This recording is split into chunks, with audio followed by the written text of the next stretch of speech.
Okay, so as you can see, I have some of the other components now. I've got the propeller installed, and in the battery compartment, actually, where's my screwdriver here? I'm going to take that screw out. I did put a little screw in the corner just to secure the hatch on the battery compartment, and you'll see I've only put it on one side.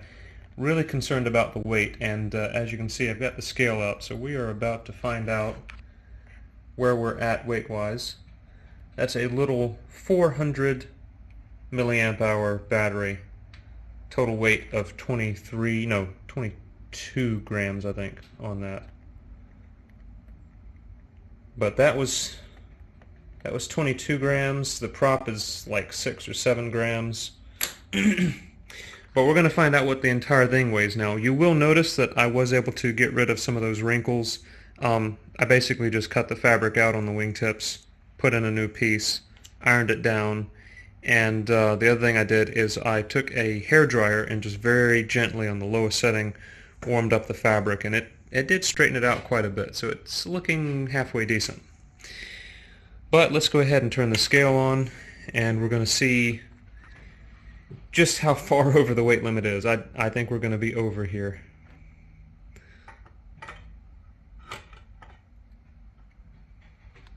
Moment of truth. Whole thing's on there.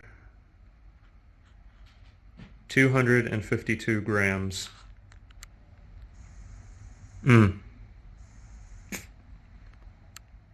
Very close. It's absolutely ridiculous. This airplane is so light and so fragile, it's absolutely not going to do any damage to anything.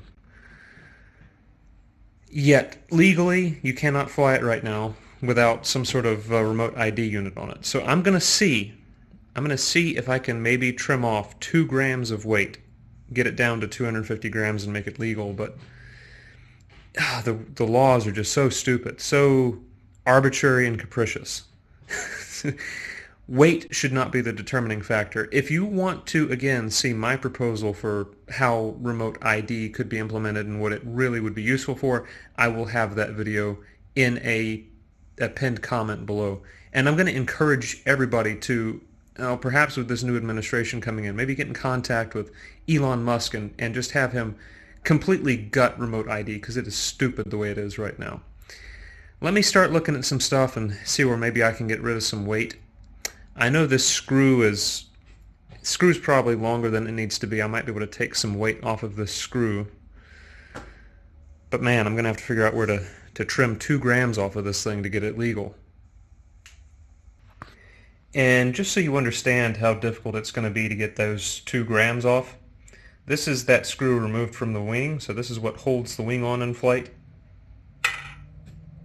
The scale's not even registering it. So, yeah, I could trim that screw down, but I'm going to have to do a whole lot more than that to get 2 grams off of the airplane.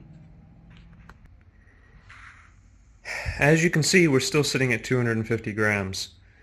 I have trimmed the screw down that holds the wing on. I've even beveled the edge. I've trimmed the screw down holding the battery compartment shut. I've removed the rubber grommet from it. I have ground down the caps on the wheels. I have cut the push rods a little bit shorter. I've trimmed off a little bit of weight everywhere, and the weight simply hasn't budged. It's still showing 252 grams, so it's really annoying.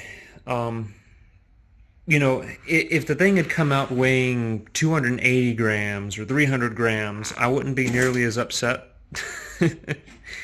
At least then I know that there's absolutely nothing I can do, but at 252 grams, I'm so close. It's like if I could just find 2 grams to get rid of on this thing. But I already took this thing, which was supposed to weigh 10 ounces to begin with, which for reference, 250 grams is something like 8.8 ounces roughly. This airplane was supposed to be 10 grams. That's what the literature that came with it said. So I already shaved off a lot of weight. It's already stripped down. And I can't get rid of that extra 2 grams. It's just so frustrating.